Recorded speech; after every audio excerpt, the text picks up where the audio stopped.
বাহির বলে দূরে থাকো, ভেতর বলে আসুক না। লেখিকা, যোগফল শূন্য, 10ম পর্ব। তিথি তরল কণ্ঠে বলল, তুমি চলে এসেছ মৃন্ময়ী?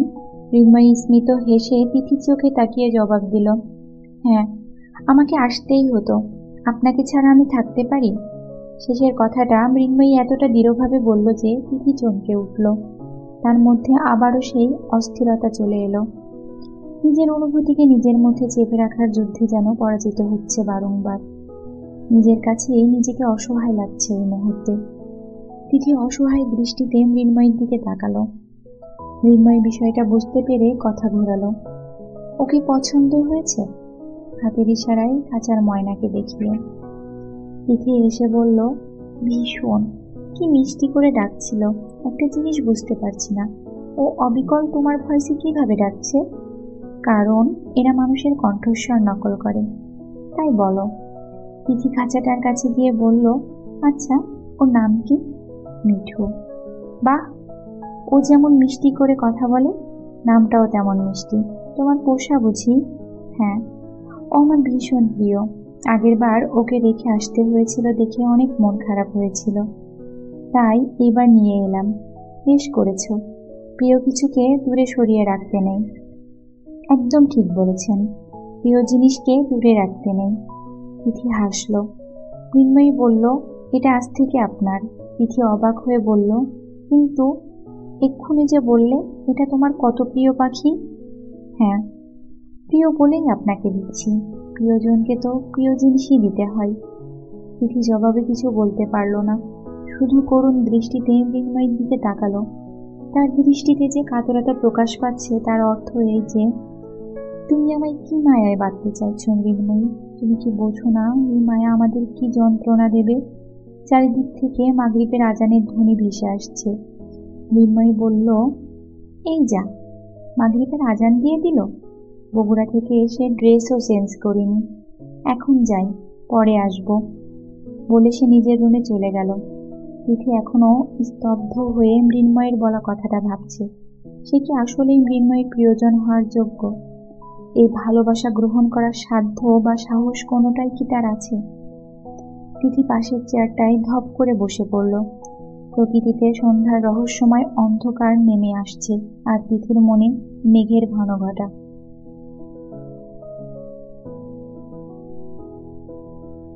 দুপুরের কাঠফাটা রোদে চারিদিক যেন পুড়িয়ে দিচ্ছে। গাছের কোনো পাতা এতটুকুও নড়ছে না, কোথাও কোনো বাতাসের লেশ মাত্র নেই। গরমে মানুষ প্রাণীসহ সবাই অতিষ্ঠ। রাস্তার অপর পাশে তৃষ্ণার্ত এক কুকুর সাপ্লাইয়ের পানির কলটা বারবার জিভ দিয়ে চেটে চলেছে, কিন্তু ট্যাপটা বন্ধ থাকায় তার পানি পান করা হচ্ছে না। সে এক ফোঁটা পানির আশায় অনেকক্ষণ যাবৎ কলটার কাছে ঘুরঘুর করছে, কিন্তু কেউই তাকে সাহায্য করতে এগিয়ে আসছে না। জিয়াউল আলমের বাড়ির গেটে পাহারায় আজ শামসু বসে আছে। নুরুলের নাকি ঠান্ডা লেগে গলা বসে গেছে, তাই আজ আর আসতে পারেনি। শামসু বুঝে উঠতে পারছে না এই এত গরমে কিভাবে কারো ঠান্ডা লাগতে পারে। একটু পর সাইকেলের ক্রিং ক্রিং বেল বাজিয়ে সেদিনের সেই পিয়নটা এসে গেটের সামনে থামল। পিয়নকে দেখে শামসু হাসি হাসি মুখে বলল, কেমন আছেন পিয়ন ভাই, শরীর ভালো? পিয়নের গায়ের খাকির পোশাকটা ঘামে প্রায় ভিজে গেছে, পিঠের দিকটা ভিজে গায়ের সাথে লেপ্টে আছে। শামসুকে দেখে তার বিরক্তি আরো বেড়ে গেল। সেদিন এই দারোয়ান তাকে ঢুকতেই দিচ্ছিল না।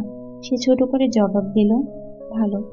শামসু দাঁত কেলিয়ে হেসে বলল, বুঝছি, সেই দিনের জন্য রাগ করছেন। কি করব বলেন, স্যারের হুকুম, অপরিচিত কাউকে যেন গেটের ভেতরে না ঢোকায়। পিয়ন এসব কথায় আর গেল না, চুপ করে থাকলো। পিয়নের ঘামার্ত পোশাক দেখে শামসু বলল, ভাই পানি খাবেন? ঠান্ডা পানির ব্যবস্থা আছে।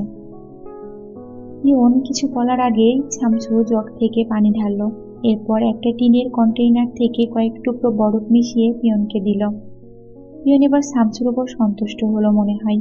সে পানিটা শেষ করে বলল, না ভাই, আপনার উপর রাগ করিনি, আপনি ঠিক কাজই করেছেন, অপরিচিত কাউকে ঢুকতে দেওয়া উচিত না। শামসু প্রশংসায় খুশি হলো।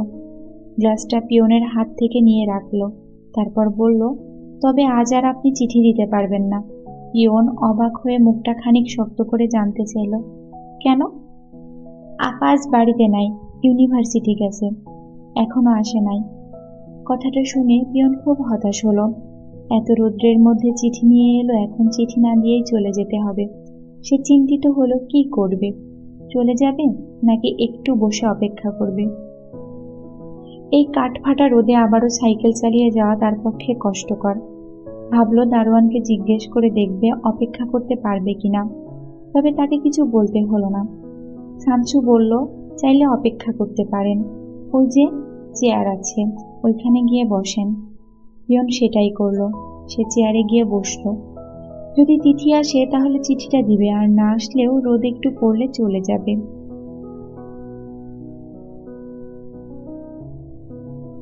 কিছুক্ষণ পর শামসু তড়িঘড়ি করে গেট খুলে দিল। একটা গাড়ি এসে বাড়ির ভেতরে ঢুকলো। পিয়ন ভাবলো তিথি এসেছে কিনা। সে উঠে দাঁড়ালো, কিন্তু গাড়ি থেকে অন্য একজনকে বের হতে দেখে আবারও বসে পড়ল। ইতি নেমে বাসার দিকে যাচ্ছিল। গেটের ওখানে অপরিচিত কাউকে বসে থাকতে দেখে শামসুকে ডেকে জিজ্ঞেস করলো, ওই লোকটা কে? শামসু বলল, আপা, সে পিয়ন, তিথি আপার জন্য চিঠি নিয়ে এসেছে। চিঠি? ইতি খুব অবাক হলো চিঠির কথা শুনে। ইতি বলল, ওনাকে ডাকো। পিয়নকে নিয়ে শামসু ইতির কাছে এলো। ইতি বলল, আপু তো ইউনিভার্সিটিতে গেছে, চিঠি আমাকে দিতে পারেন, ও আসলে দিয়ে দিব। ঠিক আছে ম্যাডাম, এখানে একটা সাইন করে দিন। ইতি সাইন করে চিঠিটা নিল। মনে মনে ভাবছে কোন যুবক এই যুগে এসে চিঠি পাঠাতে পারে তার বোনকে। চিঠিটা নিয়ে সে বাড়ির ভেতরে ঢুকে গেল। পিয়ন সাইকেল নিয়ে চলে যাচ্ছিল। কুকুরটাকে পানির জন্য এভাবে কষ্ট পেতে দেখে তার মায়া লাগলো। সে সাইকেল থামিয়ে পানির কলটা হালকা ছেড়ে দিল। কুকুরটি এবার পানি পান করছে, হয়তো সৃষ্টিকর্তার কাছে মানুষটার জন্য দোয়াও চাইল। ক্লাস শেষে মৃন্ময়ী আর প্রিয়া একসাথে কলেজ থেকে বের হচ্ছিল। প্রিয়া জিজ্ঞেস করলো, কি রে, তোকে আজ আপসেট লাগছে কেন? না, তেমন কিছু নয়, বাবা মায়ের জন্য একটু মন খারাপ লাগছে। মাত্র গতকাল এসেছিস, কয়েকদিন গেলে আবার ঠিক হয়ে যাবে। মৃন্ময়ী ছোট করে জবাব দিল। তা বল, চিঠির কি হলো? চিঠি? তারপর মনে পড়লে বলল, ও হ্যাঁ, পাঠিয়েছি তো, কিন্তু নেফার দিদির কাছে পৌঁছেছে কিনা জানি না। পাঠালে তো পৌঁছাবেই। এই বলতো, কি কি লিখেছিস চিঠিতে? খুব রোমান্টিক চিঠি দিয়েছিস, তাই না? মৃন্ময়ী হাসতে হাসতে বলল, রোমান্টিক না ছাই, ওই চিঠি পড়লে উনি একদম ভরকে যাবেন। সে কি, কি লিখেছিস? মৃন্ময়ী প্রথম চিঠিতে কি কি লিখেছে সব বলল। শুনে প্রিয়া হাসতে হাসতে বলল, এই সেরেছে, এমন চিঠি লিখেছিস তুই? তিথি আপু কোনোদিন বুঝতে পারলে তোর খবর আছে। বুঝবে কিভাবে? আমি তো পরিচয় গোপন রেখে চিঠি দিয়েছি। যদি হ্যান্ডরাইটিং দেখে চিনে ফেলে? না, হ্যান্ডরাইটিং দেখে চিনে ফেলার কোনো সুযোগ নেই, এখন তো বাংলা লিখতে হয় না। ইংলিশ হ্যান্ডরাইটিং আর বাংলা হ্যান্ডরাইটিং তো সেম না, সুতরাং হাতের লেখা দেখে বোঝার চান্স নেই। তা ঠিক, কিন্তু একটা রোমান্টিক চিঠিও তো দিতে পারতি, তোর মনের কথাগুলো জানিয়ে। মৃন্ময়ী দীর্ঘশ্বাস ছেড়ে বলল, চেয়েছিলাম তো লিখতে, কিন্তু কেন যেন কিছুই লিখতে পারলাম না। অবশ্য এখানে আসার আগে একটা ছোট চিরকুট দিয়েছি, সেটা কি পৌঁছেছে বুঝতে পারছি না। শাহনাজ পারভীন তার রুমের বেলকনিতে বসে বিকেলের চা খাচ্ছিলেন। আজ ওনার বাইরে কোনো কাজ নেই, তাই বাড়িতেই আছেন। ইতি কোথা থেকে এসে মাকে জড়িয়ে ধরল। শাহনাজ পারভীন স্নেহের হাসি এসে জিজ্ঞেস করলেন, কিরে, কি হয়েছে? ইতি ওনাকে ছেড়ে গাল ফুলিয়ে বলল, তুমি আমাকে একটুও ভালোবাসো না। শাহনাজ পারভীন বললেন, এটা কেমন কথা, আমি আমার মেয়েকে ভালোবাসবো না? তাহলে তুমি কি করে আমার বার্থডের কথা ভুলে গেলে? কই, আমি তো ভুলিনি। তোর জন্মদিনের কথা কি আমি ভুলতে পারি? আমার, তোর বাবার, সবারই মনে আছে। ইতি খুশি হয়ে বলল, সত্যি? তাহলে পার্টি দিচ্ছ তো? হ্যাঁ, তুই যাদের যাদের ইনভাইট করতে চাস সবাইকে করিস, আর বল তোর কি গিফট চাই। ইতি কিছুক্ষণ ভেবে বলল, আমার আইফোনটা পুরনো হয়ে গেছে, লেটেস্ট মডেলের একটা লাগবে। আচ্ছা ঠিক আছে, পেয়ে যাবি। ইতি খুশি হয়ে মাকে জড়িয়ে ধরল। I love you mom, you are my best mom বলে চলে গেলেন। শাহনাজ পারভীন হাসলেন। আকাশটা মেঘলা হয়ে আছে, থেকে থেকে মেঘ ডাকছে, মনে হচ্ছে খুব বৃষ্টি হবে। বৃষ্টির পূর্ব মুহূর্তটা তিথির কেন যেন খুব ভালো লাগে। তিথি ছাদে এসেছে। দমকা হাওয়া বারবার তার ওড়না উড়িয়ে দিচ্ছে। আজ ছাদে মৃন্ময়ী নেই। বিকেলে সাধারণত মৃন্ময়ীকেও ছাদে দেখা যায়, তবে আজ সে প্রিয়ার সাথে কোথায় যেন গিয়েছে। তাই তিথি ছাদে একা। তিথি গুনগুন করে কোনো একটা গান গাইছিল। সে সময় ইতি এসে উপস্থিত হলো। তিথি এসে বলল, কতদিন পরে এলি বলতো ছাদে? তিথি মনে করতে না পেরে বলল, ভুলে গেছি।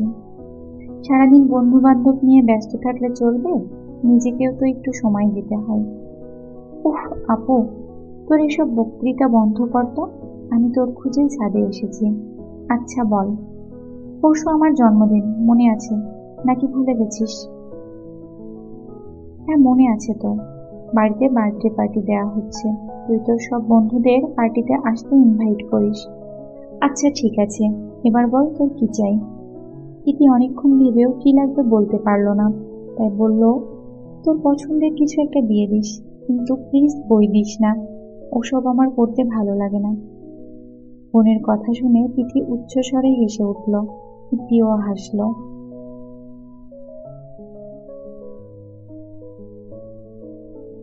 সন্ধ্যার পর তিথি রুমে বসে ভাবছে ইতিকে কি দেওয়া যায়।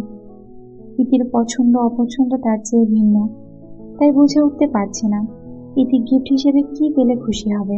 অনেকক্ষণ ভাবার পরও খুঁজে না পেয়ে সে মৃন্ময়ী রুমে গেল। মৃন্ময়ী রুমের লাইট অফ করে শুয়ে আছে। আজ প্রিয়ার সাথে বাইরে গিয়ে প্রচুর মাথা ব্যথা নিয়ে ফিরেছে।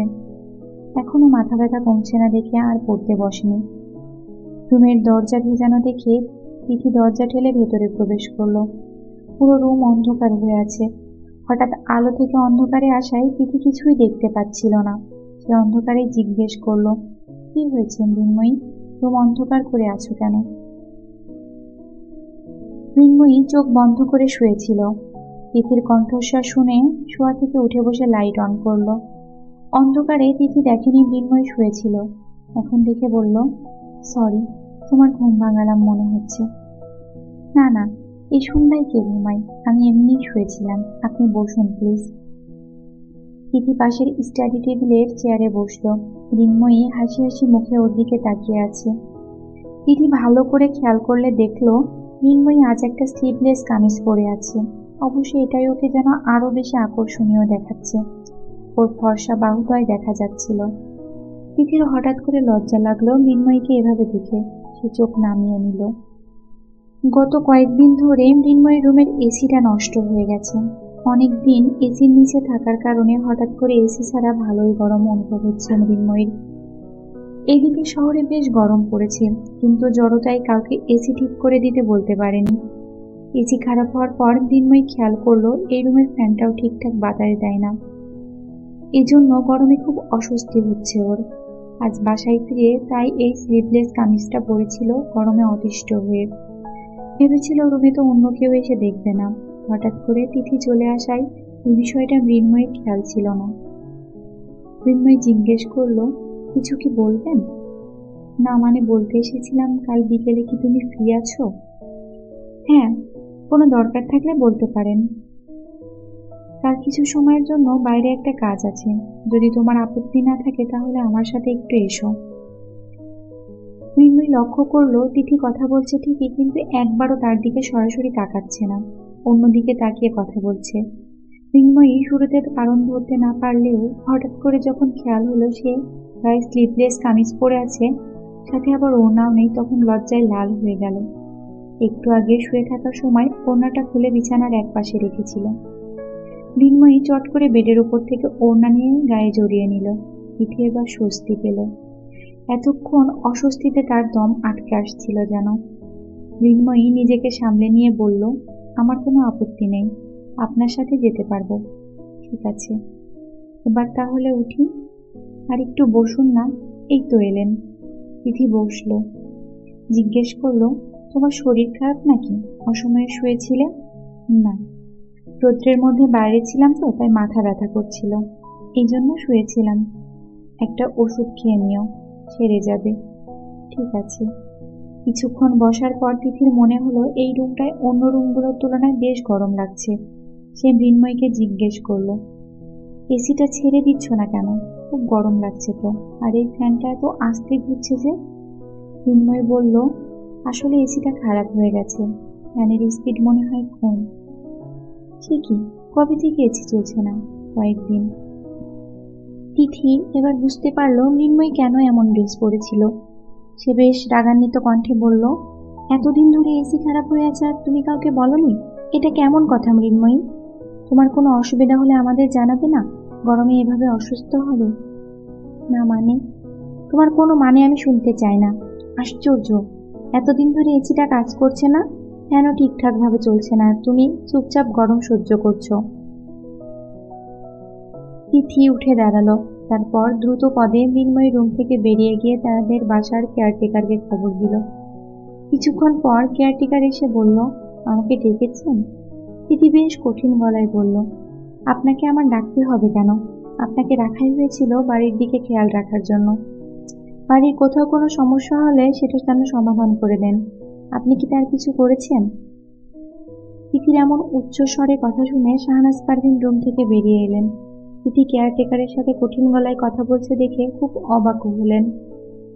তিথি সাধারণত কারোর সাথে কখনোই উচ্চবাচ্য করে না। তিনি জিজ্ঞেস করলেন, কি হয়েছে তিথি? মা দেখো না, কতদিন ধরে মৃন্ময়ের রুমের এসিটা খারাপ হয়ে পড়ে আছে। অন্যদিকে ওই রুমের ফ্যানটাও ঠিকঠাক কাজ করে না। বেচারি গরমের মধ্যে থাকছে, আর ইনি সেটা ঠিক করেও দেননি। কেয়ারটেকার ভীত কণ্ঠে বলল, ম্যাডাম, আমাকে তো কেউ বলেনি। তিথি পূর্বের ন্যায় কঠিন গলায় জবাব দিল, আপনাকে বলতে হবে কেন? আপনার নিজের কি খোঁজ নেওয়া উচিত ছিল না? কেয়ারটেকার মাথা নিচু করে বলল, সরি ম্যাম।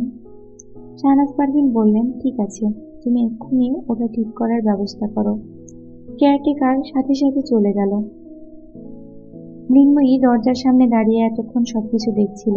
তিথির তার প্রতি এই বাড়তি যত্ন দেখে মৃন্ময় ঠোঁটের কোণে মিষ্টি হাসি ফুটে উঠল। গাড়িতে করে তিথি আর মৃন্ময়ী শপিং কমপ্লেক্সে যাচ্ছে। মৃন্ময়ী যদিও এখনো জানে না কোথায় যাচ্ছে তারা। সে তিথিকে জিজ্ঞেস করলো, আচ্ছা, জানতে পারি কি আমরা কোথায় যাচ্ছি আর কেন যাচ্ছি? আসলে আগামীকাল ইতির জন্মদিন। ওকে কি গিফট দেব ঠিক বুঝতে পারছি না, তাই তোমাকে নিয়ে যাচ্ছি, একটু পছন্দ করে দিও। কিন্তু ইতি যদি রাগ করে? আরে ইতি জানবে কিভাবে? ওকে না বললে তো ও জানবে না। আচ্ছা ঠিক আছে, কাল সন্ধ্যায় তুমি কিন্তু ইতির বার্থডে পার্টিতে থাকবে, বন্ধুদের সাথে কোথাও যেও না যেন। মৃন্ময়ী মাথা নেড়ে সম্মতি জানালো, ঠিক আছে। ইতি জানতে চাইলো, তোমার বাড়ির সবাই কেমন আছেন? ভালো আছেন সবাই। আচ্ছা, আর ছুটি কেমন কাটলো বগুড়ায়? ভালোই কেটেছে, তবে একটু মন খারাপও হয়েছিল। কেন? আপনাকে মিস করছিলাম তো খুব। তিথির দিকে তাকিয়ে স্বাভাবিক গলায় উত্তর দিল মৃন্ময়ী। মৃন্ময়ীর এই কথায় তিথি থমকে গেল। কথার পিঠে চট করে কি বলবে খুঁজে পেল না। তার মধ্যে খানিকটা অপ্রস্তুত ভাব চলে এলো। মৃন্ময়ী নিজেই আবার বলল, আপনি সাথে গেলে সবাই খুব খুশি হতো। মা জিজ্ঞেস করছিলেন আপনাকে কেন নিয়ে গেলাম না, আর বাবা তো বলেই দিয়েছেন পরের বার যেন অবশ্যই আপনাকে সাথে নিয়ে যায়। তিথি একটু হাসলো। মৃন্ময়ী বলল, না, শুধু হাসলে চলবে না, পরের বার আপনাকে আমার সাথে বগুড়া যেতেই হবে। আচ্ছা, সে তখন না হয় দেখা যাবে। শপিং কমপ্লেক্সে পৌঁছে মৃন্ময়ীর বলা মতো ইতির জন্য বেশ কিছু কেনাকাটা করলো তিথি। কেনাকাটা শেষে ফিরে আসার সময় তিথি খেয়াল হলো তার ফোনটা তার কাছে নেই। ততক্ষণে ওরা শপের বাইরে লবিতে চলে এসেছিল। মৃন্ময়ী বলল, শপের ভেতরে ফেলে আসেননি তো? তিথি মৃন্ময়ীকে বাইরে অপেক্ষা করতে বলে আবারও ভেতরে গেল ফোনের খোঁজে। মৃন্ময়ী শপিং কমপ্লেক্সের লবিতে দাঁড়িয়ে আছে। পাশেই অন্য আরেকটা শাড়ির দোকান দেখা যাচ্ছে। দোকানের সামনে ম্যানিকুইনের গায়ে বাহারি রঙের শাড়ি পরিয়ে সেগুলো সাজিয়ে রাখা হয়েছে। মৃন্ময়ী ওখানে দাঁড়িয়ে এসবই দেখছিল। তিথির ফোন খুঁজে পেতে বেশ সময় লাগলো। সে সব থেকে বেরিয়ে এদিক ওদিক তাকালে মৃন্ময়ীকে দেখতে পেল, কিন্তু তার চোখ আটকে গেল মৃন্ময়ীর ঠিক পাশের ম্যানিকুইনটার উপর। শাড়িটা ভীষণ পছন্দ হলো তিথির। পাশে দাঁড়িয়ে থাকা মৃন্ময়ীর দিকে তাকিয়ে ওর মনে হলো এটাই মৃন্ময়ীকে খুব মানাবে। তিথিকে দেখে মৃন্ময়ী এগিয়ে এসে জিজ্ঞেস করলো, পেয়েছেন? হ্যাঁ। তিথি কিছু একটা ভেবে বলল, আচ্ছা মৃন্ময়ী, তুমি একটু নিচে গাড়িতে গিয়ে বসো, আমার আরেকটা কাজ আছে, কিছুক্ষণের মধ্যেই আসছি। মৃন্ময়ীর এতক্ষণ এখানে দাঁড়িয়ে থাকায় পা ব্যথা করছিল, তাই সে তিথির কথা মতো গাড়িতে গিয়েই বসল। মৃন্ময়ী চলে যাওয়ার পর তিথি ওই শাড়ির শপে গিয়ে ঢুকলো। সেলসম্যান জিজ্ঞেস করলো, how can I help you ma'am? Tithi ম্যানিকুইনটা দেখিয়ে বলল, ওই শাড়িটা আমার লাগবে। শিওর ম্যাম, একটু অপেক্ষা করুন। তিথি গাড়িতে ফিরে এলো। ড্রাইভারকে বাড়ি যাওয়ার নির্দেশ দিলে মৃন্ময়ী বলল, আপনার কোনো অসুবিধা না হলে একটু নীলক্ষেত যেতে পারি? না, কোনো অসুবিধা নেই, কিন্তু হঠাৎ নীলক্ষেতে কেন মৃন্ময়ী?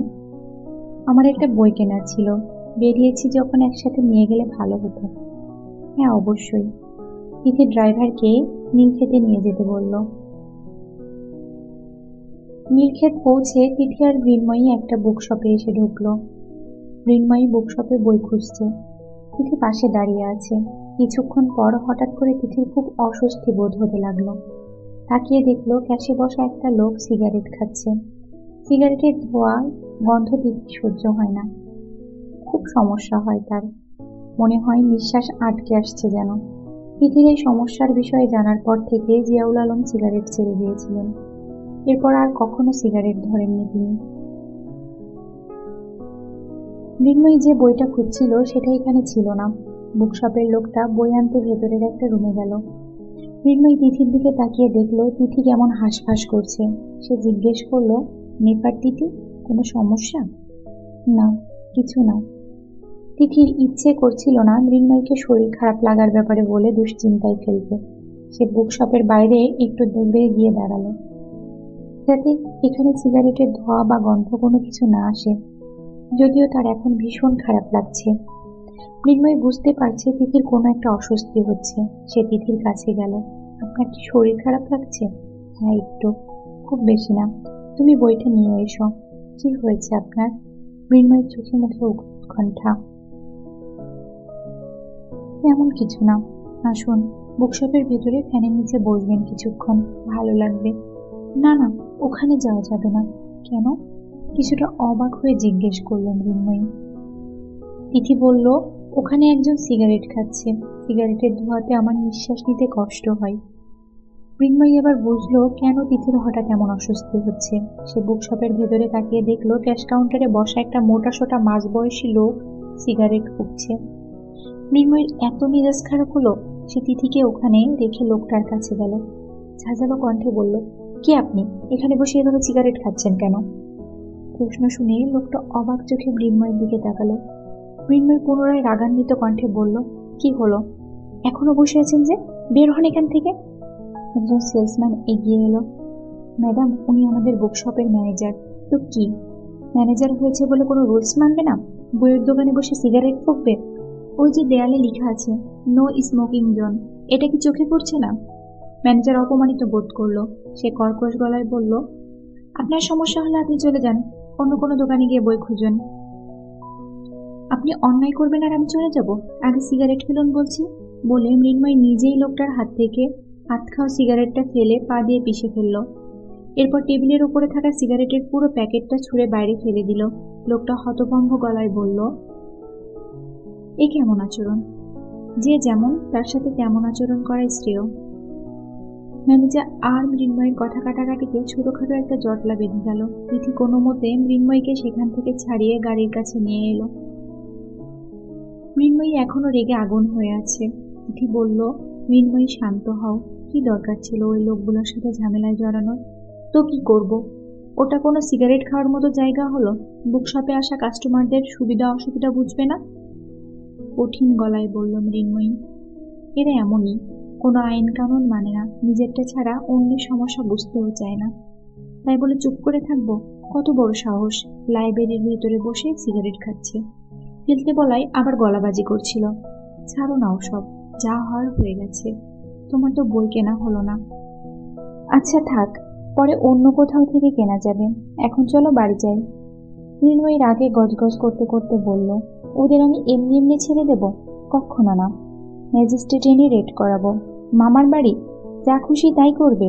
তিথি হেসে ফেলল। সে পরে দেখা যাবে, এখন গাড়িতে উঠো তো। মৃন্ময়কে নিয়ে তিথি গাড়িতে উঠে বসল। গাড়ি গন্তব্যের পথে ছুটছে। মৃন্ময়ের মুখ এখনো থমথমে। তিথি হালকা কথাবার্তা বলতে চাইল, কিন্তু মৃন্ময়ী সেভাবে প্রতিক্রিয়া করল না।